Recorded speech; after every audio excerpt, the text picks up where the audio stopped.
예레미야 19장 14절에서 20장 6절까지의 말씀. 19장 14절부터 저 한 절 여러분 한 절 번갈아 교독하도록 하겠습니다. 제가 먼저 읽겠습니다. 예레미야가 여호와께서 자기를 보내사 예언하게 하신 도벳에서 돌아와 여호와의 집들에 서서 모든 백성에게 말하되, 만군의 여호와 이스라엘의 하나님께서 이와 같이 말씀하시되, 보라, 내가 이 성읍에 대하여 선언한 모든 재앙을 이 성읍과 그 모든 촌락에 내리리니 이는 그들의 목을 곧게 하여 내 말을 듣지 아니함이라 하시니라. 임멜의 아들 제사장 바스훌은 여호와의 성전의 총감독이라. 그가 예레미야의 이 일 예언함을 들은지라. 이에 바스훌이 선지자 예레미야를 때리고 여호와의 성전에 있는 베냐민 문 위층에 목에 씌우는 나무 고랑으로 채워 두었더니, 다음날 바스훌이 예레미야를 목에 씌우는 나무 고랑에서 풀어주매 예레미야가 그에게 이르되, 여호와께서 내 이름을 바스훌이라 아니하시고 마골 밋사빕이라 하시느니라. 여호와께서 이와 같이 말씀하시되, 보라, 내가 너로 너와 내 모든 친구에게 두려움이 되게 하리니 그들이 그들의 원수들의 칼에 엎드러질 것이요 그것을 볼 것이며, 내가 온 유다를 바벨론 왕의 손에 넘기리니 그가 그들을 사로잡아 바벨론으로 옮겨 칼로 죽이리라. 내가 또 이 성읍의 모든 부와 그 모든 소득과 그 모든 귀중품과 유다 왕들의 모든 보물을 그 원수의 손에 넘기리니 그들이 그것을 탈취하여 바벨론으로 가져가리라. 바스훌아, 너와 내 집에 사는 모든 사람이 포로되어 옮겨지리니 내가 바벨론에 이르러 거기서 죽어 거기 묻힐 것이라. 너와 너의 거짓 예언을 들은 내 모든 친구도 그와 같으리라 하셨느니라. 아멘. 도벳이라는 장소에 가서 하나님의 징계, 이 심판의 메시지를 전하고 온 예레미야는 이제 또 다른 미션을 받게 되는데, 그것은 바로 예루살렘 성전 뜰에서 한 번 더 동일한 엄중한 심판의 메시지를 선포하는 것이었습니다. 이게 오늘 19장 15절부터 나오는 내용인데요. 사실 이게 상상해 보면 참 어려운 일이죠. 이런 재앙의 메시지를 엄청나게 많은 사람들, 특히나 예루살렘 성전 뜰이면 아주 각양각색의 사람들이 다 몰려들고 출입하는 통로 장소잖아요. 그곳에서 사람들의 기대와는 전혀 다른 이런 메시지를 담대히 선포한다는 건 보통 쉬운 게 아니었습니다. 심지어 성전이라는 장소 자체가 어땠습니까? 그 당시 사람들이 우리 성전 하면 하늘이 무너져도 여기만큼은 안 무너질 것이다, 여기는 끄떡없어 라는 아주 이상한 자부심과 신념이 넘치던, 그렇게 꽉꽉 채워있던 장소가 바로 이 예루살렘의 성전인데, 그 성전의 뜰에서 이런 엄중한 심판, 이곳은 무너질 것이다 라는 이 예언의 말씀은 사람들이 귀에 전혀 들어오지 않을 황당한 메시지였겠죠. 하나님은 사실 그러한 성전 중심의 신앙 자체를 무너뜨리고 싶으셨던 건데, 사람들에게는 전혀 귀에도 들어오지 않는 말이었을 테니까요. 근데 이런 예레미야의 말과 행동을 지켜보고 있던 한 사람이 있었으니 바로 오늘 본문에 등장하는 예루살렘 성전 총감독이었던 바스훌입니다. 굉장히 마음이 좀 불편도 했겠죠.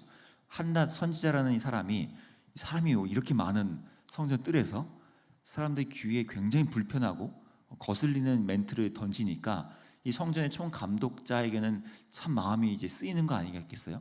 심지어 이 신명기의 율법 말씀을 보면 성전의 총책임자였던 사람은 성전에서 일어나는 어떤 일들에 대해서 관리하고 감독하고 결정할 수 있는 권한이 주어졌습니다. 성전 내에서 거짓을 말하는 선지자가 보인다 싶으면 이 성전의 총감독이 나서서 그를 제지시키고 막을 수가 있던 권한이 성전의 총감독자에게 있었거든요. 그러니까 바스훌 입장에서는 예레미야가 어떤 사람으로 보여요? 거짓 선지자로 보이는 거죠. 어떻게 이 성전이 무너진다고 말을 해? 이렇게 보이니까 바스훌은 오늘 본문에서 나오는 행동으로 반응할 수밖에 없었던 겁니다. 잘 들어서 예레미야가 전하는 메시지에 자신을 비춰보고, 이게 하나님의 메시지다, 이렇게 묵상했다면 참 좋았겠지만 그렇게 하지 못하고 바스훌은 당시 사람들의 어떤 평판과 명성과 또 기대치와 그 눈빛들과 마음을 실망시키지 않고 싶었던 생각으로 결국은 어떤 선택을 하죠? 예레미야를 박해하는 선택을 합니다. 사실 성전의 총감독이었던 사람이었으면 당시의 사람들의 명성과 또 평판을 다 받고 있던 사람이었고, 사람들이 지금 행태도, 이 사람들이 어떻게 살고 있는지도 잘 알았을 거예요. 그들이 어떤 죄악을 벌이고 있는지도 잘 알았을 테지만, 그럼에도 이 바술은 예레미야의 메시지를 받아들이는 대신에 그를 거절하고 그를 때리고, 그죠? 오히려 사람들의 호응에 내가 반응해 주기로 선택하는 것을 보게 됩니다. 이렇게 사람들의 마음과 눈빛을 얻어야 했던 바술처럼 자기가 갖고 있던 어떤 뭔가 이 주권, 또 권한 또는 명성일 수도 있고요. 내가 갖고 있던 무언가가 크면 클수록 어떤 선택 앞에서 주저하게 되는 경우가 되게 많죠. 내가 포기해야 되는 영역들이 좀 많아지면 많아질수록, 그게 명성이든 부요함이든요, 또 사람들의 기대치든, 이런 모든 내가 갖고 있는 값이 크면 클수록 어떤 중요한 선택에서 내가 이것을 어떻게 해야 될까라는 고민거리도 정비례해서 커지는 경우가 일어납니다. 이 땅을 살아가는 그리스도인들에게는 이런 일들이 많이 일어나죠. 그게 큰 거창한 어떤 이슈든 아니면 아주 사소한 일이든 우리는 그러한 어떤 결정, 선택의 기로 앞에 늘 서게 되는 때가 반드시 오게 됩니다. 그러다 보면 그 현장에서 우리는 하나님보다 내가 더 크고 무겁게 느끼는 것이 무엇인지를 스스로 또 발견하게 되죠. 내가 무엇을 더 중요시 여겼고 내가 무엇을 굉장히 지금 신경 쓰고 있는지. 지금 바술은 오늘 본문에서 사람들의 명성과 시선과 평판이 바술이 붙잡고 있던 것이었다면, 저와 여러분이라는 각자의 그리스도인들에게는 또 각양각색의 내가 손에 꽉 쥐고 굉장히 민감하게 생각하는 그 무엇을 우리는 갖고 있기 마련일 것입니다. 그것을 갖고 있는 채로 어떤 중대한 또는 사소한 선택의 기로 앞에 섰을 때 우리는 오늘 이 바술과 같은 딜레마 또는 결정하는 순간이 찾아오는 것이고, 거기서 우리가 중요시 여기는 것이 무엇인지를 스스로 판단하고 발견하게 되는 때가 또 오기도 하는 거죠. 예레미야 선지자는 오늘 어떻게 했습니까? 바술이 그렇게 한 반면에 예레미야는 굉장히 단호하고도 또 호기롭게 하나님의 말씀을 선포합니다. 그게 오늘 20장에도 많이 드러났는데, 근데 좀 더 넓게 좀 볼까요? 내일 본문인 20장 전체까지 우리가 살펴보면 오늘 우리가 읽은 20장 1절에서 6절까지의 모습은 예레미야가 굉장히 담대하고요, 거침이 없습니다.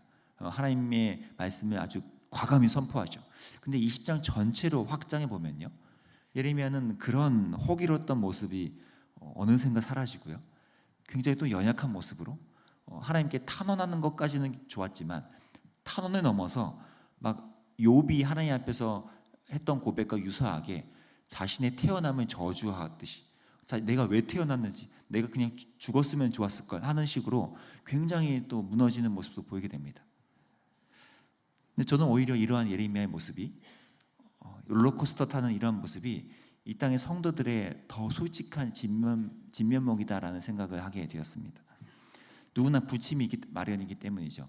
예수 그리스도를 따르는 모든 이들에게는 숨길 수 없는 이 솔직한 부침이 우리 안에 일어날 수밖에 없고요.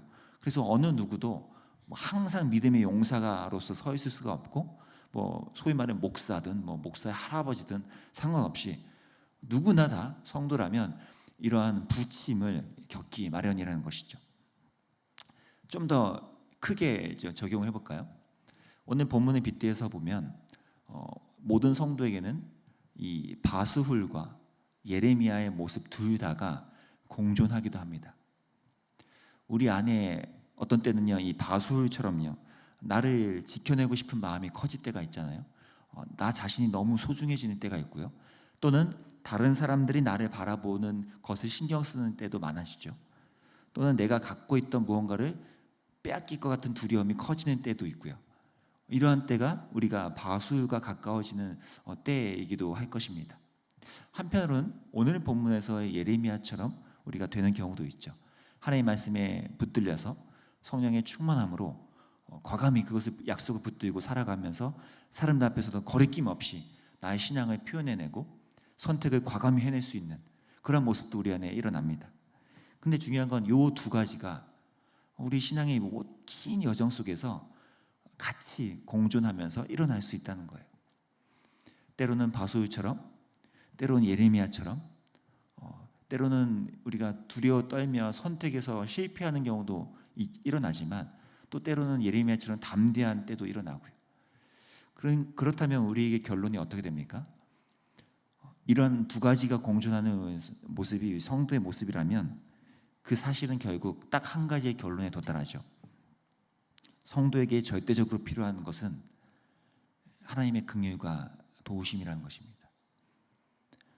어느 누구도 바수훌과 예레미야의 모습에서 벗어날 수 없는 거라면 우리에게는 우리가 바수훌로서 존재하다가 사라져버리는 인생이 되지 않도록 하나님 나에게 은혜를 주시고 긍휼을 베풀어 주셔서 내가 이 신앙의 여정이 비록 부침이 있는 여정이지만 끝까지 주님 붙들고 이 길을 걸어갈 수 있도록 완주할 수 있도록 인도해 달라는 이런 은혜, 그분의 긍휼을 구하는 것이 성도가 할 수 있는 또 유일한 필요이고 또 특권이고 수건적인 사역입니다.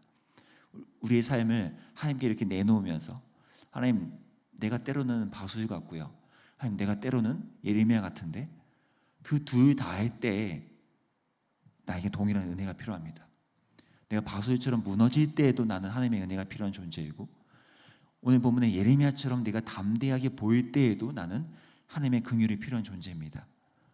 이 고백이 우리에게 동일하게 일어난다면 우리는 이 여정 속에서 더 주님의 복음을 따라 걸어갈 수 있으리라 생각합니다. 저와 여러분이 이렇게 영적인 부침이 일어나고 또 두 가지 모습이 내 안에서 발견돼서 깜짝깜짝 놀랄 때도 있지만 그렇기 때문에 더 그리스도의 보좌 앞에 나아가서 그 담대히 우리에게 은혜를 주시는 분께 담대히 나아가서 은혜를 구하는 저와 여러분이 되면 좋겠고요. 우리가 아까 찬양한 것처럼요, 오늘 찬양한 이 가사도 제가 참 좋아하는데요, 1절, 2절, 3절, 4절에 계속 나오는 건 초반에는 저 큰 바다, 저 큰 바다, 저 큰 바다라고 하면서 마치 우리가 감당해야 될 그 큰 무게와 여정을 표현하지만 마지막 4절과 후반에는 뭐라고 합니까? 그 바다보다 더 큰 은혜를 노래합니다.